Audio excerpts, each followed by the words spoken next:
Go. Hi everyone, Mr. Oliver here again from the Prendergast Library with another STEAM concept video. And before I get started today, I'm actually going to remove my Fitbit because we're doing something really cool that the Fitbit might get in trouble with. So I'm going to set it over here out of the way, my side table. Today, we are going to be, today we are going to be looking at magnets. Well, this doesn't look like magnets usually.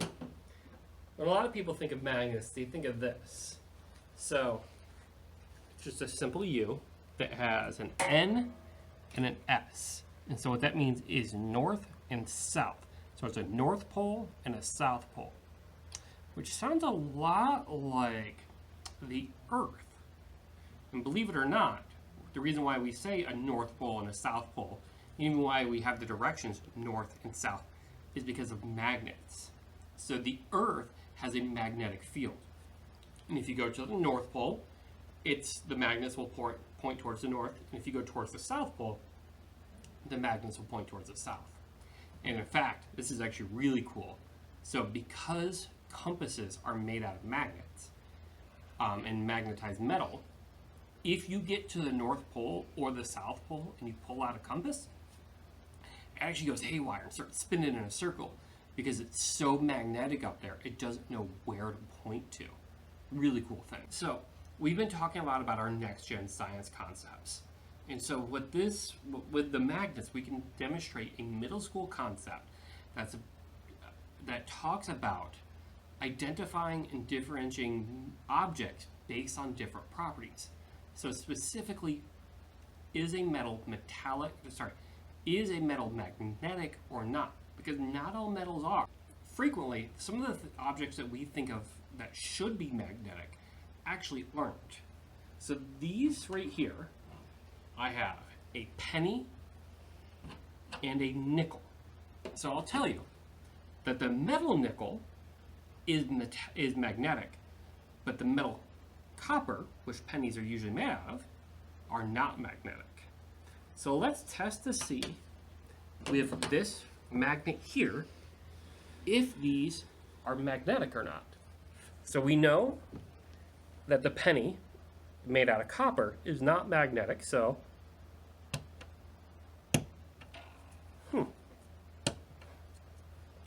yep, that works. It's not supposed to move.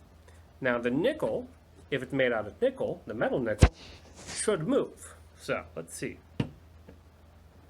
It doesn't move.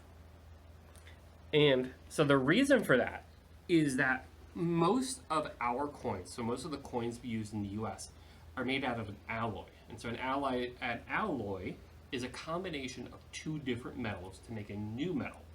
And so the alloy is called cupro-nickel. And so it's 25% nickel and 75% copper. And so because it's more copper than nickel, it's not magnetic anymore. So what about some other objects? Let's see, I have a washer, I have a paper clip, I have what looks like to be a plastic ball, but you guys can't hear or feel it, but if I shake it, there's something inside it. So let's see. And then, I'll do that again. Set the ball right here. Let's give it a gentle nudge, and it goes right into that magnet. What happens if I touch this nut right here? Yep, that's magnetic. And this washer, that's magnetic too. What about this paper clip? Now if I hold the paper clip up, it looks like it's got some sort of plastic coating on it, but it moves more like metal paper clips than it does plastic paper clips. So let's try. Oh, that's magnetic too. So we've been able to figure out that these two pieces of metal are not magnetic.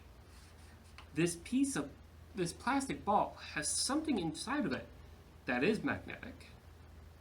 That these two pieces of metal are magnetic.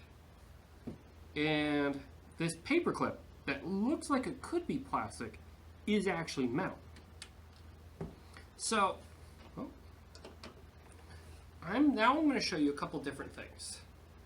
So this, I always loved these when I was in grade school. This is these are iron filings.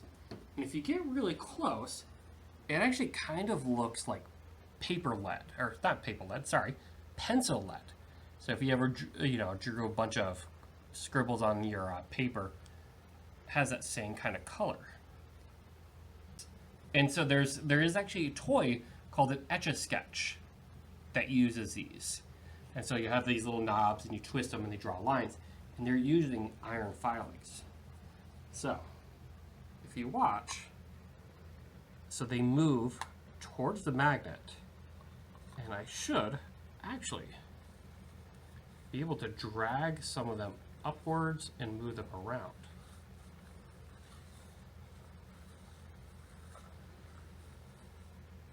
And here's something else that's cool. So you remember this magnet from earlier? It has north and south poles. Did you know, let me clean this real quick, that metals have poles too? So if I go like this and I start moving them around, you can see that chunks of the metal are actually drawn towards different ends. And so what's happening is that the north and south poles of the metal filings are drawn to that end of the magnet.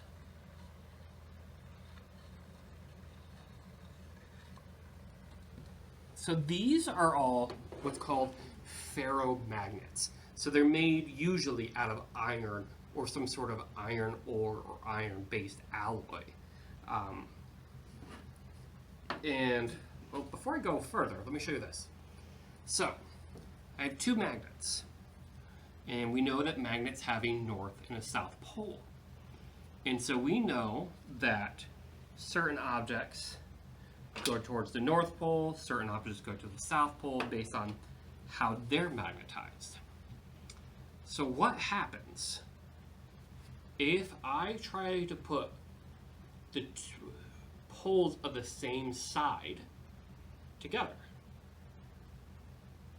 And believe it or not, I'm actually pushing very hard to go straight down, but the magnets keep pushing to the sides.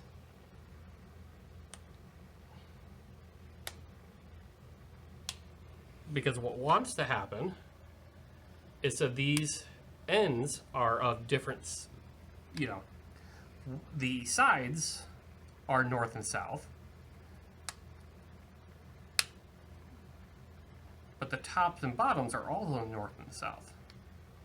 So right now, this is the same what's called polarity, pushing against each other, and they don't want to touch. They actually repel each other.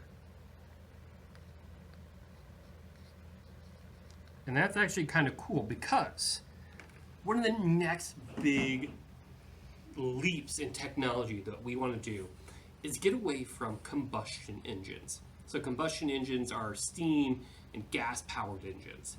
So there's a small explosion that generates power and it goes forward.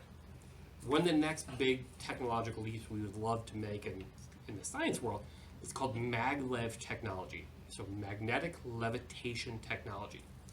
And the way that works is by having an object that has two poles as a set of magnets on the bottom, and it's running on a track that's magnetized.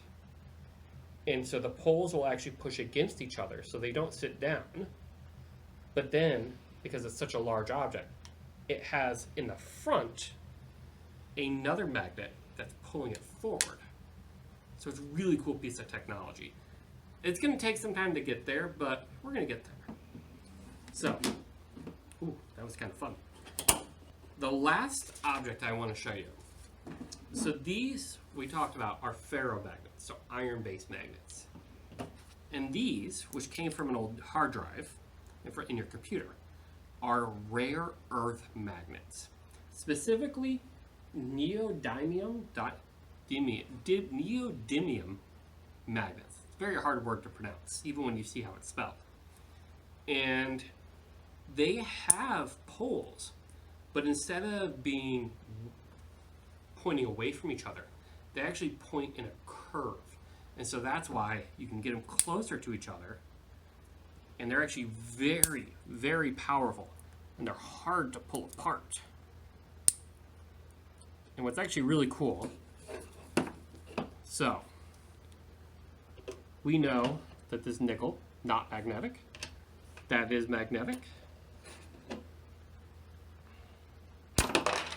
Whoa. It actually moves the nickel out of the way to touch the magnet. That's how strong some of these magnets out there are.